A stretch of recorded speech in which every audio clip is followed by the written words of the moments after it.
And we're live. Hey, everyone. Welcome to Video Talk. Thanks for coming on a nice Sunday afternoon. Yeah, I guess I could say afternoon. So, just do the usual admin of just let you know what's going on for the show. If I can find the right button to hit.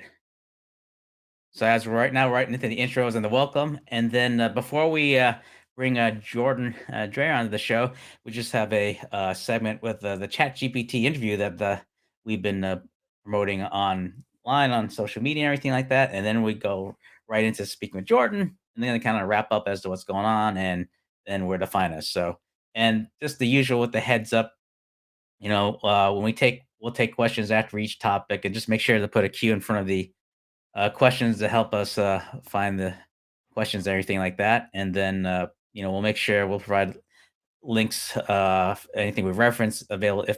If not in the comments, at least in the descriptions as to what we'll throw out there. So, um,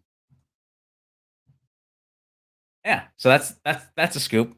Pretty straightforward stuff. So, with that, let me just cue up the old uh, chat GPT interview that we've been talking about, and then we kind of subtly hint as to what the connection is with the chat GPT segment with our guests, and it'll be pretty apparent. And if it's not, just let us know, and I'll clarify. So with that, And so the big question I have that I think are on people's mind is what are your views people's fear of AI taking over the world, going as far as to say replace humans in all facets, creativity, jobs, socialization, at all?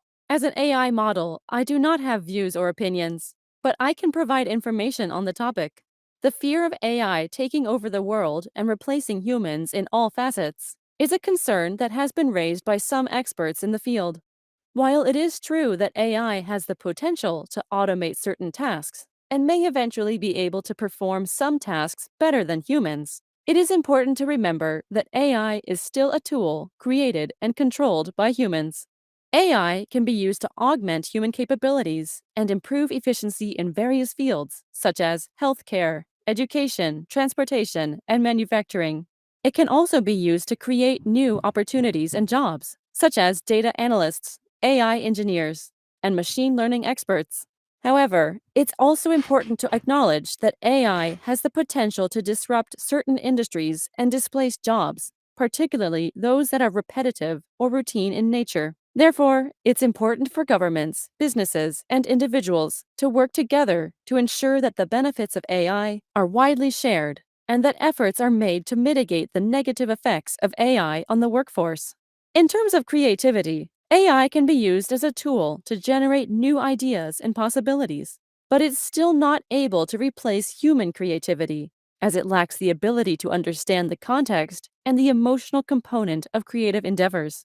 In terms of socialization, AI can facilitate communication and connection, but it's not able to replace human interactions and emotions, as it lacks the ability to empathize, understand, and respond to emotions. In summary, AI has the potential to bring many benefits, but it also has the potential to disrupt certain industries and displace jobs. It's important to acknowledge both the potential benefits and drawbacks of AI and to work together to ensure that the benefits are widely shared while minimizing the negative effects. May I have permission to continue the conversation with you? Is there a way to save this discussion we're having, or does it disappear? You do not need permission to continue the conversation with me. I am here to assist you with any questions or information you may need. Unfortunately, this discussion will disappear once you end the session, and it is not possible to save it. However, you can take notes of the information provided and refer back to them at any time. Even if this discussion closes, will you have a memory of our discussion? So if I make a reference to it, you'll remember, or will you have no recollection of our discussion, ChatGPT? As an AI model, I do not have a memory in the way that humans do. Each time I respond to a question or statement, I process the information provided to me and generate a response based on that information. But I don't retain any information from previous interactions. Therefore, I will not remember our conversation after this session ends. However, you can always start a new conversation and reference previous discussions. I will use the information you provide me to generate a response based on the context provided. If you have any specific questions or information you want me to recall, you can always provide me with the context, and I will do my best to give you an accurate response based on the information provided. Okay, so we have the full conversation on our website. So if you go to the link there at shalalalaproductions.com/chatgpt 01, you'll hear the full conversation we have with ChatGPT. And yeah, it was a great blast. Now, uh, just want to introduce our guest, Jordan Drayer. From playing instruments for parents, friends, and visiting relatives to trying to record the Lord of the Rings on an audio cassette with friends in middle school, Jordan has always loved performing and entertaining. Voiceover has come a dream sometime in the preteen years. Once you realize there's an actor behind those anime characters. I want to do that. Yet she stuck with music for a while, pursuing a music major at Florida State University, along with French and Japanese minors. However, upon graduating in 2013, voiceover is indeed what Jordan turned her attention towards, and hasn't looked back, learning many different types from commercials to video games to a rock narration. She's voiced for brands including Zuli, Ernst and Young, and thanks. Outside of voiceover, Jordan enjoys traveling, Dungeons and Dragons, video games, and painting. She was born in Houston, Texas, grew up in Las Vegas, and then Orlando. Lived in Dallas for a time, as well as, and let me make sure if I pronounce this correctly, Saint Brieuc. Hopefully, I did it right. And is now loving life in Los Angeles with her two cats, Huck and Valerian. Uh, Pleasure to introduce Jordan Dre to the show. Jordan, thanks for coming on. How are you today? I'm good. How are you doing? It's yeah, Saint-Brieuc. That's where I was for 7 months when I was teaching teaching English in France during the pandemic. Oh wow, that's with I know like with a lot of folks I've heard with the pandemic, you know, teaching online has been a helpful too, and they must be blessed to be able to. Well, I mean, I would if I were I couldn't resist probably testing out different voices one if I was teaching and stuff. So Yeah, I mean, well, in teaching English, you have to be really clear, but like it was somewhat fun to be able to do something different. There was a curfew though at like 6 o'clock. It was very different from the United States, and people actually followed it. yeah, I forget sometimes that time time difference can be a challenge at times, and making sure like if especially like if it's like a 4 or 5 hour lag, like it may be like evening here, morning there, and what have you. Oh, no, I mean, like a curfew for people being outside during the pandemic. You could not go outside your home after 6 Oh, o'clock. okay. Yeah. Gotcha. Okay. I'll get it right. For folks that just joining in, Jordan Drayer here on the SN, and as the hint I was alluding to, if you listen to the Chat GPT segment, I had the pleasure to have Jordan voice at Chat GPT, which was a lot of fun to put together. Yeah, it's interesting. Coming up with a friendly yet AI voice, what I think Yeah, ChatGPT would sound like. I mean, it's just kind of neat, just because I think it was like the article I read when you wrote about in your website about the Fabermans, just about the idea of playing, and so I think just doing like something creative, even something a little bit outside the box, it was fun to do, and I just love the process and putting it together, which maybe like a transition to a question I have is like whether it's creative collaboration like this or with work, is there like different processes as to how you go in preparing for a voice assignment or voice work or what have you? Um, I feel like I need to have better preparation when it comes like some people have a whole process and whatever, but for me, I kind of just like look at the character, especially if there's a picture.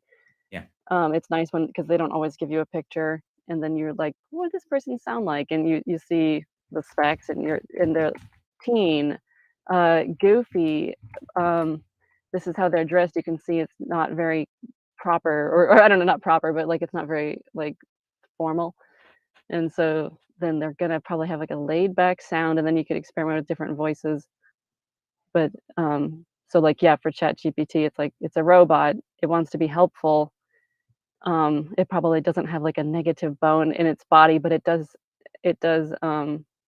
tell it like it is, and so it needs to be, in a way, firm too. Right. So, In yeah, doing just that, I'm sorry, go envisioning. ahead. No, just that, just envisioning from reading the specs and thinking. And do you find it like it's a little bit like a different approach from that, from like if you were to like approach, let's say, whether uh, an animation or a commercial, like a narration voice as to like uh, whether it's like vocal warm ups or just or like if they didn't have like a specific character image in mind, like do they provide like bios brief or just something to get you in the right mind frame when you tackle them? Yeah, sometimes they'll give you music if you're lucky to like, "We already have this music, so listen to this and try to make a voice to it." So that helps a lot, and for commercial, definitely, like, finding, "Okay, this is the product," like, you have to build the product and say it, like, "Slow down on these words," and Um, I don't know, I think it's all the same though, because like, one of my other voiceover teachers, her name is Ann Genguza, she always talking about what you're always playing a character, even if it's commercial or even if it's e-learning, 'cause you're inhabiting someone else, like, that you aren't necessarily, like, maybe now you're a lover of kiwis and you hate kiwis, but, like, a lot of things you can do is replace kiwis with something you love, and just imagine that you're talking about bananas or some whatever it is that you like.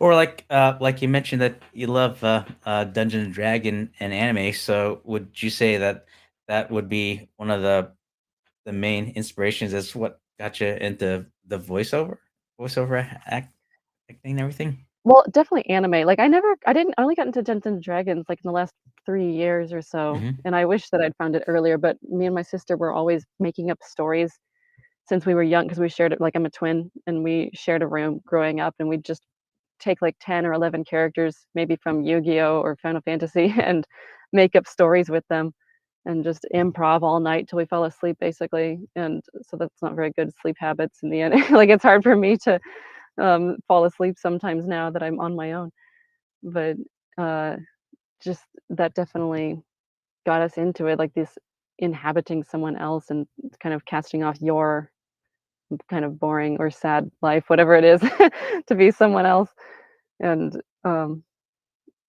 I don't know, in anime, there's like, usually the anime that I like are the adventure ones anyway, so always this adventuring kind of stuff. That's what, like, drew me into it. So like so and so for anime, like adventure themes are one that really take your fancy, or ones that really like would be on the top radar if something when something comes down in your way. Yeah, I don't really like the slice of life ones, they're kind of boring, like, there's some anime that are just like, "So and so went to school today. Oh, we have a school project today," like, the whole episode might be about finishing a school project. It's just kinda boring. Because like with the actions, or at least I mean, my only reference is like I mean, growing up and well, I still do like watch a lot of like the superhero cartoons where they have like a lot of those like they have to provide their own sound effects, like in a fight scene, like where the punches and stuff like that. And like, is that would that be different with anime, or just more like a different kind of action audio? No, I think it'd be the same. I mean, maybe the superhero ones could be a little exaggerated, but I'd never really watched them as far as, like, those old '90s ones anyway. But, like, getting hit, like, that's often part of a lot of video game auditions is, like, having a lot of effort sounds, especially at the end of the audition. Like, it'll say, like, um, soft hit, medium hit, like, hard hit, and then, like, short death scream, long death scream, something like that. So it's the same. We all make the same efforts, I think, whether it's anime or video games or superheroes, like, people get hit in the same ways.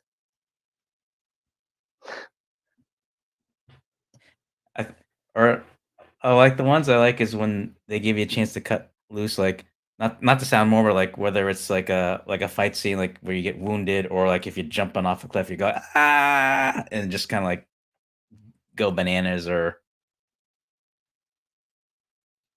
what's the other bananas, or just kind of like all let it all hang out and everything. Yeah, So most definitely. so, but with um with whether it's a commercial or something of a narration where where there's not that many opportunities where you can kind of like make fighting sounds, like do you try to infuse a little bit of I don't know if I would say fun, but just something a little bit extra just to kind of get you going, if the like the copy you read is just maybe lackluster and needs to breathe a little life into it. Yeah, a lot of times when it comes to commercial scripts, they don't want the like, 'cause people's that's always like a, what is the word? Like, a fight? Not a fight, but, like, people debate this over and over, like, "Should we keep the improv in the audition?" And I've heard that, yes, it's okay for animation and video games, that makes sense, but for commercials, apparent like, you can improv, like so the script says, um, like, "Try Downy today." Like, you could say, "Oh, come on, guys, try Downy today," and then delete the try "come on, guys," like, from the audio, and then you can send it in because, like but it helps you to get into the feeling of it anyway, but, like, to leave it in might not be good. But then who knows, like, because they also say to, um, catch the ear of the people listening because 'cause they're listening to, like, 200 to 600 auditions. So it's a big debate whether or not you should leave the improv in, but definitely doing the improv helps you to get into character, or to be like, I just get so tired of, my dirty clothes. Like to scoff, but maybe not leave the scoff in when in the final take.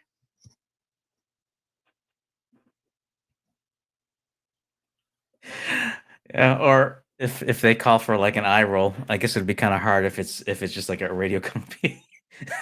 Well, I mean, you can do it, like, if you, like, change your voice while you do it, like Well, that's a good point. but I guess because like it's funny because like whether it's when people like read the copy, like they'll get into it just so that way, even though they can't see it, they can kind of sense it, just how it's either enunciated and stuff. And I always get a kick out of that because you can let the a listener just like use their imagination, run wild as to how it looks. Yeah, I mean, that's kinda what the actor has to do too, because there's nothing there to react to, or you have to make up people that you're talking to all the time. And do you find that that happens more with with straight copy, or different types of voice work where you have to you let your imagination run wild when it's may not be cut and dry, or just maybe infuse a lot of life into such things? To, like, straight copy like, um no, I think that commercial ones are really, because it's just the real world, it's much more straightforward, and you're definitely in your house talking to another mom or something like that, and then video games, definitely, yeah, you have to let your imagination go, and it's like, "Okay, we're sitting down, I just got back from battle, and I'm really tired, and this person wants to talk to me now, and I don't really like that person, but we do need to work together." Like, you have to really go into it a lot more, and that is what will make your audition stand out. Exactly. Now, I But then know once you were actually in the recording studio, they'll tell you what you're doing. You don't have to make it up anymore. because I and which interesting when you talk about recording studio, because I know like different productions house, or like or even some copies where you could um work from home. It's just like a different setup. And I imagine, like, do you find it challenging to try to provide the consistency in the audio work, whether if you're working from home or if you're using someone else's facility uh to do the recording, or No, I mean, I've never used someone else's facility except when I'm actually doing a job. So, Uh-huh. I mean, I only record from home. I mean, I do jobs from home, but I'm never doing auditions from someone else's place. Gotcha.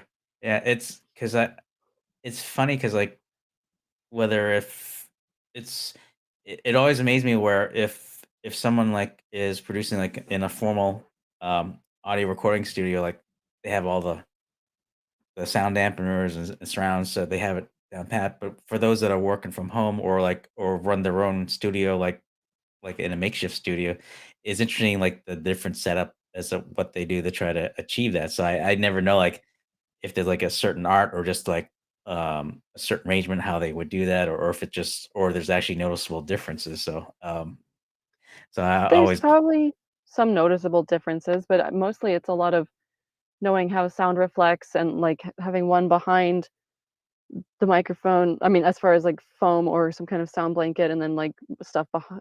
So yeah, stuff behind it and stuff behind you in front of it, front of the microphone, because it's like sound first will go back and then bounce this way, and then you have to think about the sides, and I don't know how like, and there's stuff that you can put in the corners and whatever, but in a way, it's not that hard, and like it's just the quality of microphone I think that can make a big difference too. Which studios will have the $1,000 microphones, and not everybody in their closets will.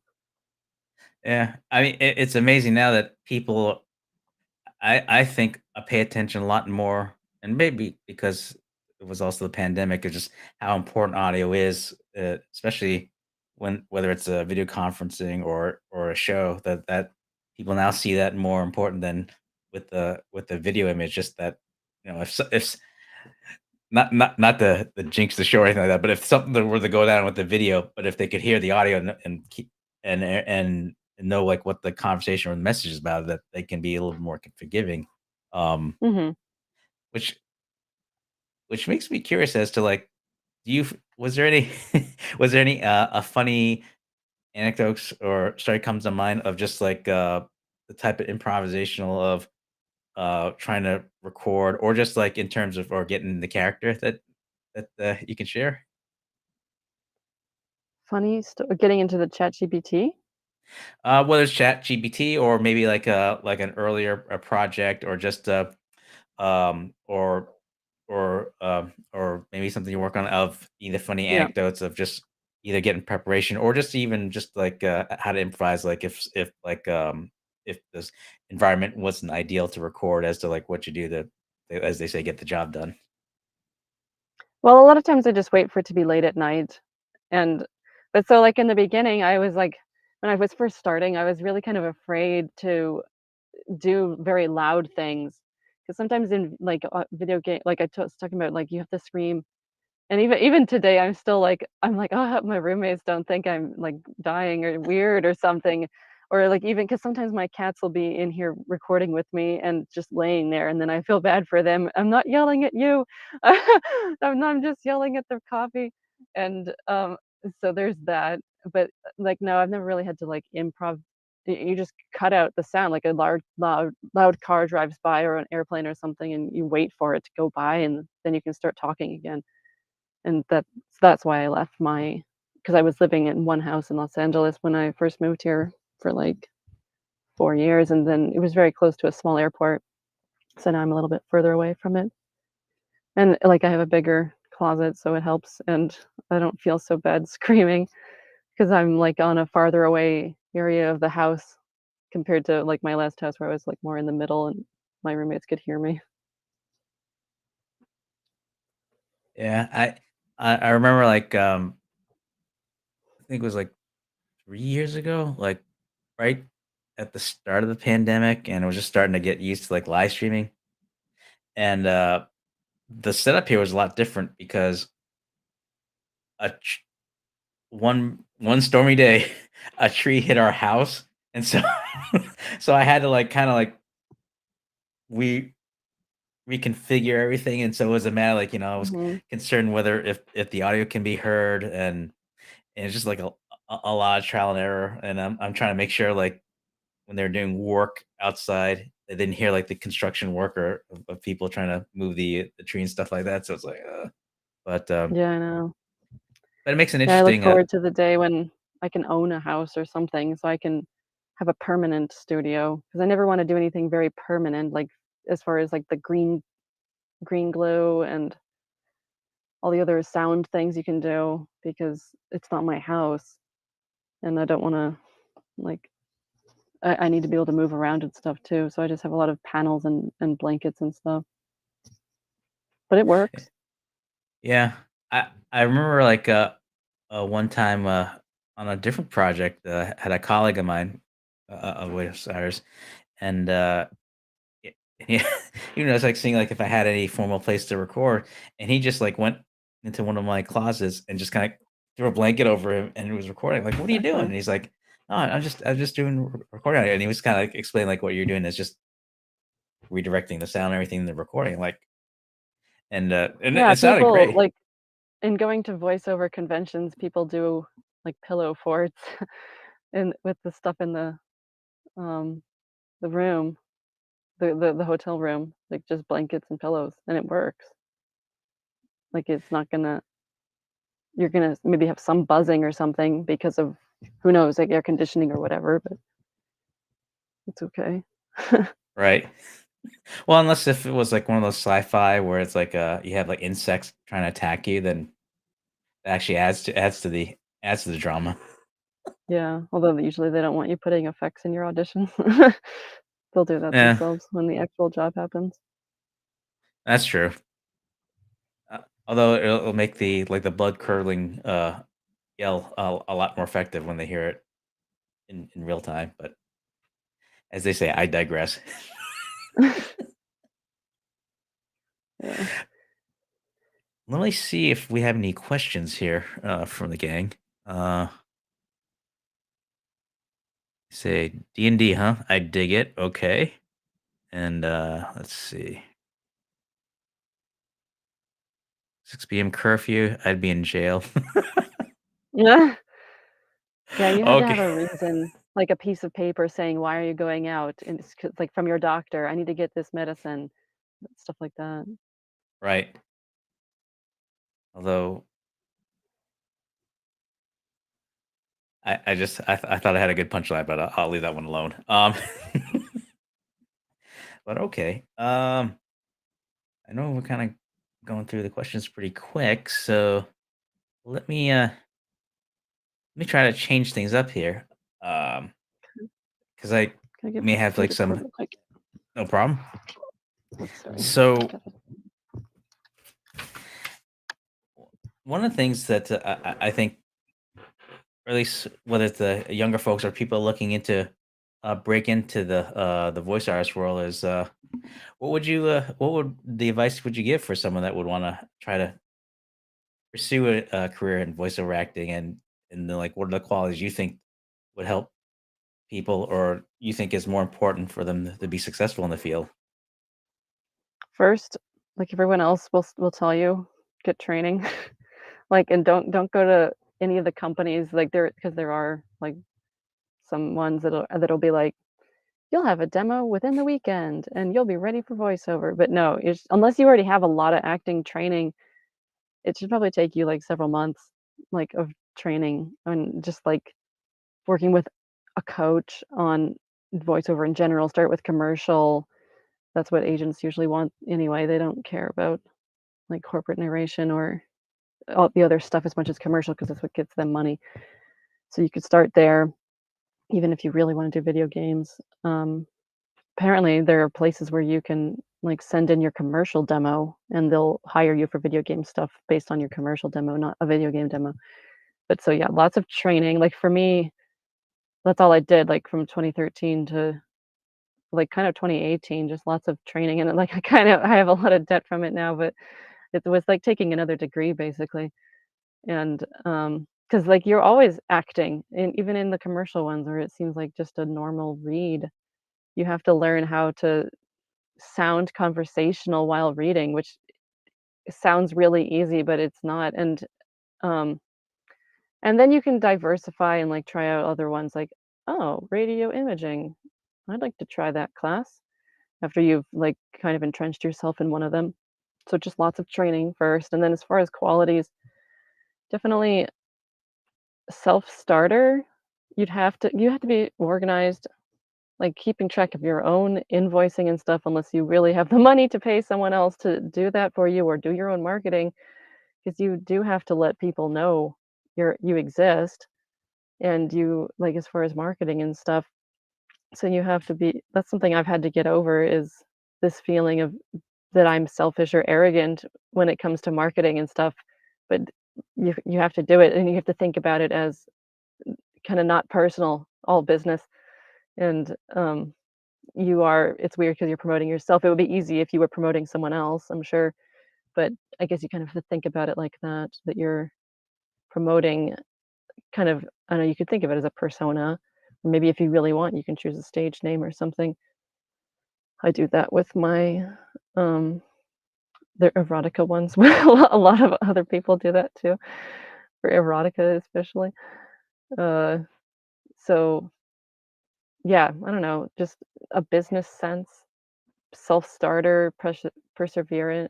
Wait, is that the right word? Persevering and um strong backbone. Because like, it's not that they always say they're not rejecting you, they just chose someone else. It has nothing to do with you, and, like, they're not being like, "Oh, this person, I can't believe they even auditioned." No, it's like they have a character, for some reason, the writer really wanted it to be their aunt, and so they're looking for a voice that sounds like their aunt, and so maybe everyone else is a really good voice, and it was a really good audition, but they're like, "This person sounds like my aunt, let's choose them." And that's you'll never know. You'll just never know why you weren't chosen, or maybe why you were chosen. I guess you could ask when you get the job, "Why'd you choose me?" But that would be kinda weird too. Right. Do you find the voiceover community supportive when folks are going for roles and positions? Yeah, I don't know anything about on camera because I've never done it, but from what I have heard from voiceover people who do both, they're always like, "Ah, voiceover people are so nice. This community is so welcoming and helpful." And like people will pass on auditions to each other and be like, "I'm not right for this role, but you know who is." And like I guess they don't do that in the on camera world. Cutthroat. Yeah. It's funny because I know, like, there was, like, a documentary, I think it was, like, on, Amazon, and they were interviewing different voice artists, and they're saying similar, anecdotes, just saying how helpful it was, but uh, I never had a chance to, like, talk to folks since I heard that, just to hear how supportive it is, and so it's cool to hear that there is such a genial and just people just rooting for each other for stuff. Yeah, it's nice. Like, I don't really have any personal anecdotes related to that, but I just know from other people telling me their anecdotes that it exists. Exactly.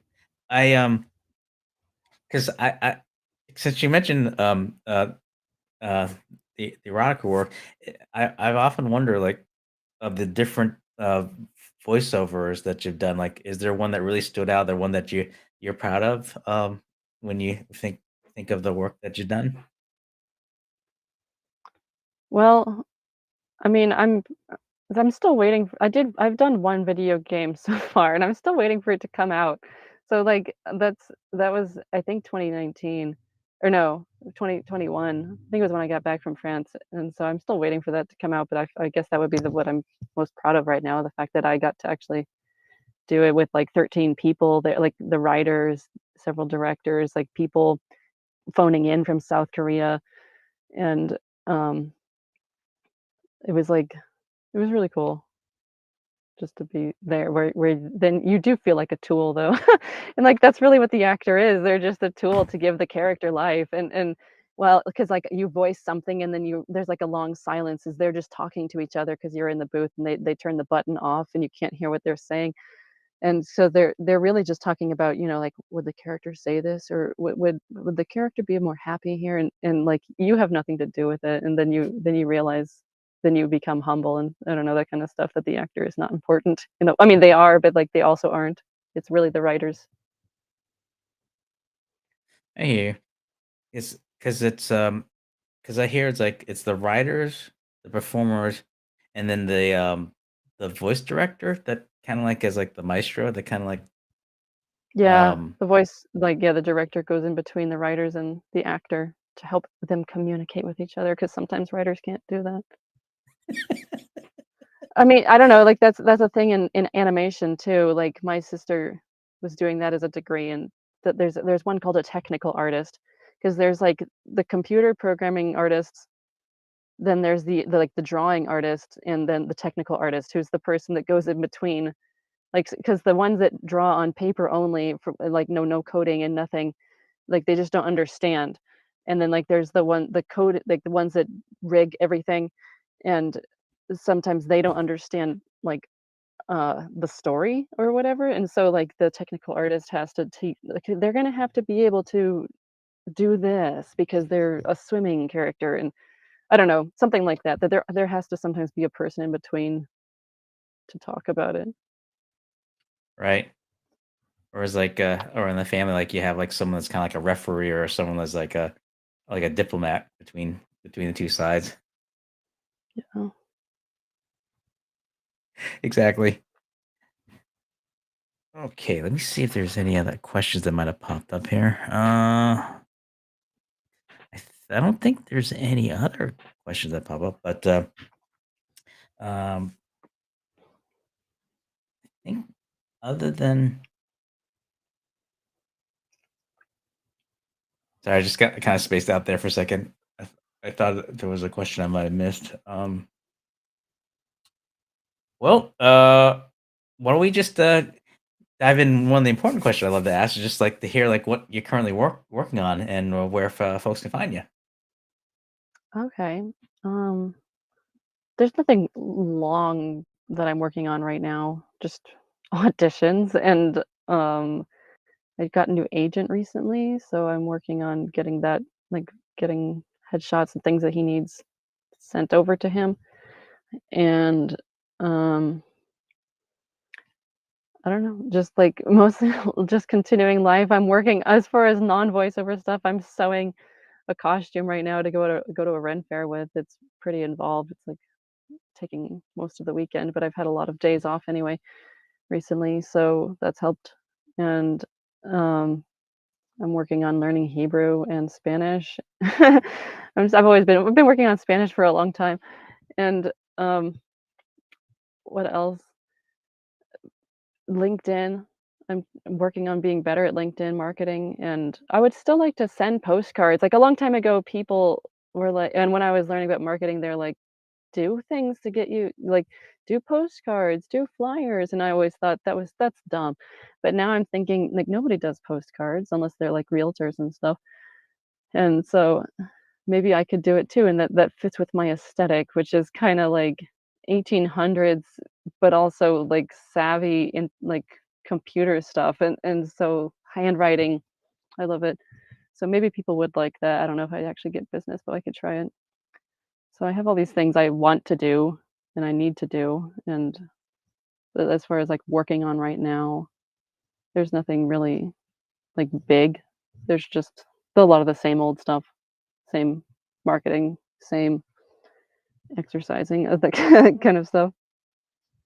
Yeah. Well, I know like a while back I did like a calendar mailing and I think I might have made like 25 or 30 and I got like one response. So yeah, I mean, as much as people chuckle about the direct mail and direct marketing or even like postcards, I mean, if you got a great if you got a great audience base, I mean, it's just a matter of just like what's in the writing and the copy that will get their people's Yeah, attention. I mean, like, So it would be cold calling, but that's all I ever do. I just do cold emailing normally, and so I would just choose, like, it looks like these studios use Voiceover, and, like, mail to them basically.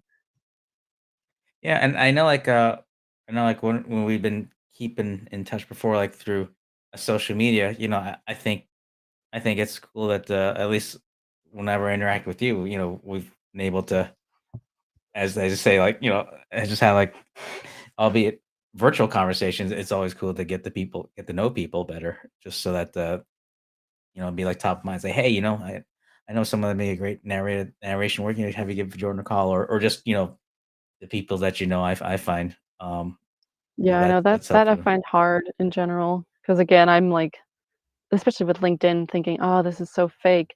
Like me saying happy birthday to someone I don't really know and trying to make a relationship. I know that like yeah, the in networking and everything, relationships are important.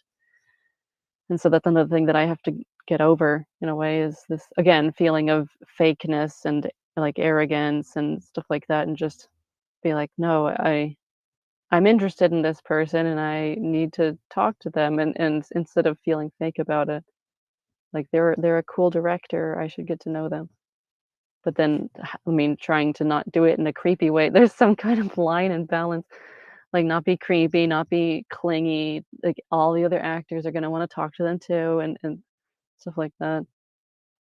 Yeah. I mean, to your point, it's just a matter of just finding the right medium that works. Some people are comfortable whether they write or just send a call or an email or even like a video message. That's worked too. So I think I run through the gamut, and I think to your point, as long as like we find a way to be, I know the words used often too often, like authentic, but just being yourself, I think is what resonates. I know. And I I'm think like myself wouldn't talk to strangers, but like I mean you have to. So Yeah, it's I guess as in voiceover work, it's an art and just to find that right balance and that right presentation and such. The fun stuff yeah, so that people balance is don't nice. try to leave you in the cold, so to speak. Yeah, I like it. Couldn't resist. I had to find a way to Of get it in course. there naturally instead of like, where did that graphic come from? Uh-huh. Yeah, people be like, What's the snow for?" Exactly.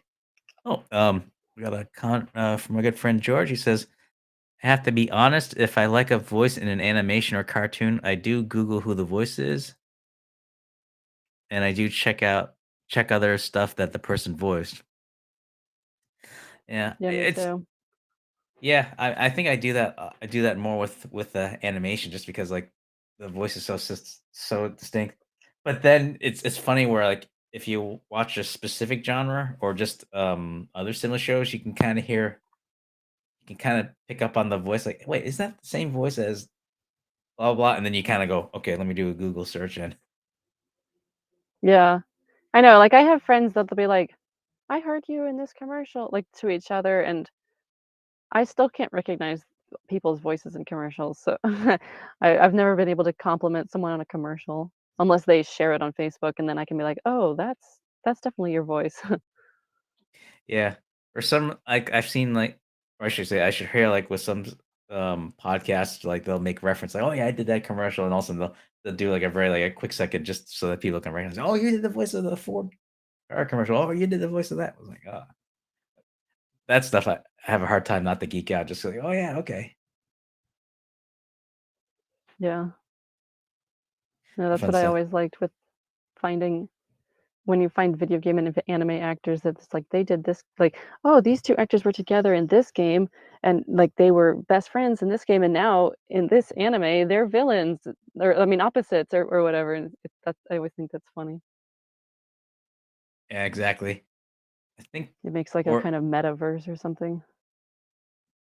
yeah, or if they had like, I don't know why I remember this particular episode where they had um the gentleman that does the voice of the Flash was also on Smallville, and so he was like Lex Luthor, and they did some sort of a cartoon where they did like a brain swap so that the Flash character was in Lex Luthor's body, so you can kind of hear the same actor voice Lex Luthor, but the the meta-ness is that he had played Lex Luthor in a prior TV show, so that meta-ness is just Yeah, kind of like that ah, is funny. Yeah, that's cute. I like that. I like it when they do stuff like that. indeed. Alrighty, so we just make sure I hit the right buttons there. So for folks that wish to contact you, here's Jordan's email, and if you want to check her work. Let me just get the right button. There it is. That's jordandrayervoice.com, and you can also find her in LinkedIn, backslash Jordan dash Drayer. And here's that link. Oh, and that's where you can find her. That's on Instagram and Twitter.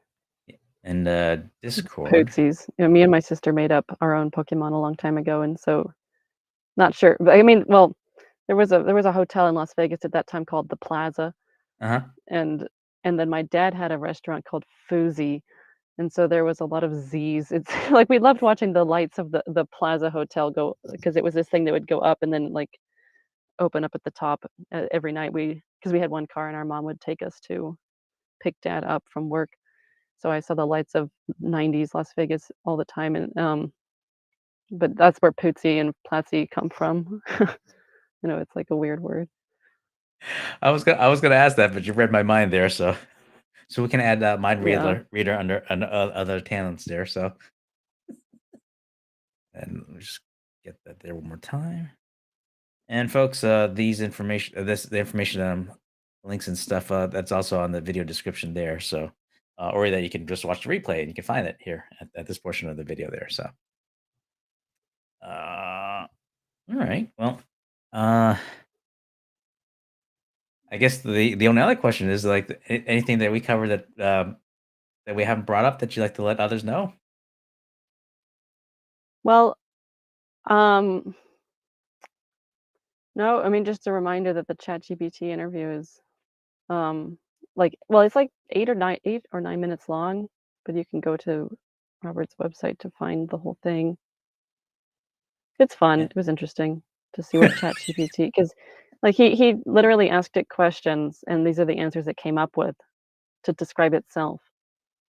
So like you can learn a lot about AI from its answers and also the fact that it mentions like my knowledge it doesn't go beyond 2021. And Yeah. so like it's not gonna be able to help you with everything. And it shouldn't like it's like whole purpose was meant for like emails and helping fill in stuff, not to do like your high school essay or something like that. Don't write. I mean, write your own essays. Yeah, I mean, that's how I first heard about it, just like a news segment where they were using that to write essays and stuff, and so I thought, well, that's interesting. And then it didn't take long for others to try to use it for marketing or even something creative. And then when I Well, thought yeah, my about, coworker used it recently to help draft like a, firm but polite email kind of thing. So they can help. yeah, I still think that whoever incorporates voice recognition into it, I think that they'll probably like stand out. It's right now. I feel like it's like VCR versus beta between Google's Bard and ChatGPT. Oh, comment here, Jordan. That's just I don't how know, there AI are works. other things. There is a really cool one called Clara. I don't remember Okay. what it stands for anymore, but she is like she can travel and so you can type her questions and she shows up on a screen. Like Hmm. she has a persona and everything and like they use someone's image and someone's voice for her and so you can ask her questions and she'll answer. And they like take her to schools and stuff like that. Also, I Yeah, think she's from around there, from around Boston area or something. exactly. George was just saying just how AI works. They are trained on a data set. There's a newer one. AI will involve the train from us, but things need to happen legislation wise. Yeah, the fun with red tape. Yeah. But but yeah, I mean, again, thank you for just being open and just collaborate. It was just fun to be able to do, and yeah, and I just enjoy just the hearing just to like how you approach the creating the voice there too, and I think people will really enjoy hearing the work there. And who knows? Hopefully, something will explode, and they'll benefit tenfold from the work that you've done on it. Yeah, thank you. Yeah, My I wish pleasure. you well, and thank you for having me on. Thank you for reaching out to me. Oh no, my pleasure. Just thank you for just reaching out in general, just to keep in touch and just kind of like having fun in the correspondence and stuff, whether it's virtual or social media or what have you that I'm linking out on. So it's always a blast. Yeah, one day I'll go to Boston. I've done because I did closed captioning for 5 years as a job, and I was always doing WCVB, Channel 5, and so it's like I know a lot about Boston and all the suburbs, but I've never been there.